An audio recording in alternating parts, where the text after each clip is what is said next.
The truth of the matter is, you always know the right thing to do. The hard part is doing it. Norman Schwarzkopf. Doing the right thing is something we should all hold close to our hearts. We know what is right and should try to do the right thing in everything that we do. Greetings. I am Eugene James Garcia. I am 29 years old and currently serve the United States Army as a non-commissioned officer. I am married with 2 beautiful kids and a third due in December. We currently reside in San Antonio, Texas, but by this time next year, we will be in Guam serving a 3-year tour.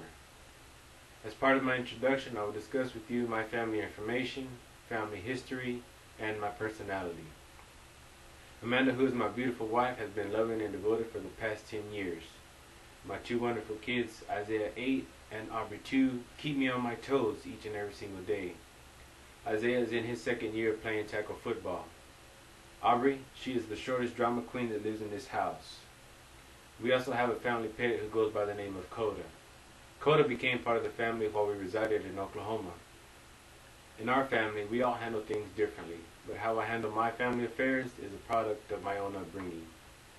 My grandparents were both born in Brady, Texas to immigrants of neighboring Mexico. They were married 21 years later and would move to San Angelo, Texas to raise 6 children of their own. My mom and dad both went to high school together and would marry shortly after graduation.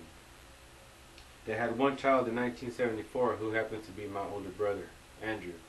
I came 6 years later. My dad would end up leaving us just past my 1st birthday. Not having a dad was hard on my brother and me, both at home and at school. My brother would eventually drop out of high school to move in with my dad. I would stay with my mom and have my grandfather be my father figure.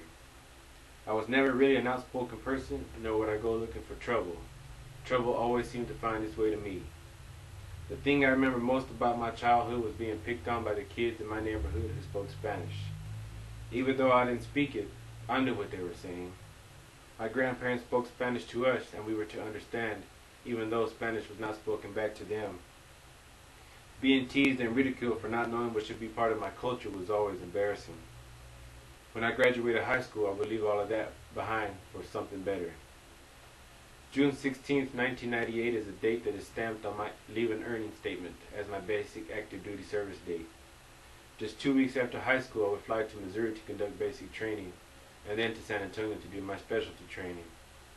My current military occupational specialty is a 68 Sierra preventive medicine technician. I have served as a preventive medicine technician, training non-commissioned officer, environmental health non-commissioned officer, and a force for health protection non-commissioned officer.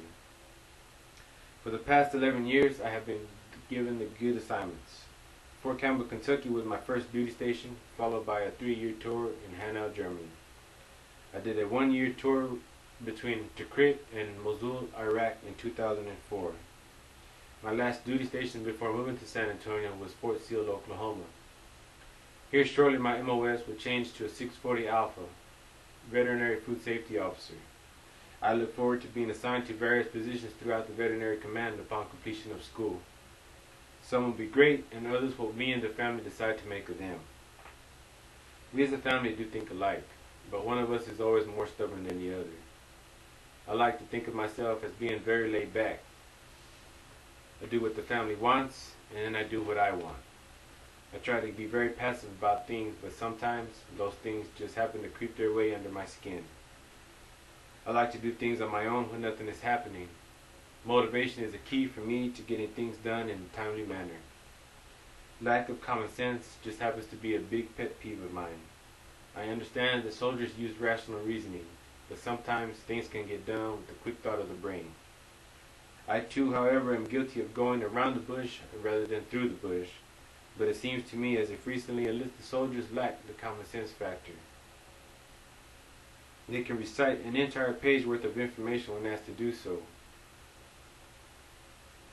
The surface has just been skimmed when it comes to me and my family. I look forward to working with each and every single one of you and getting to know more about each and every one of you. Thank you for your time.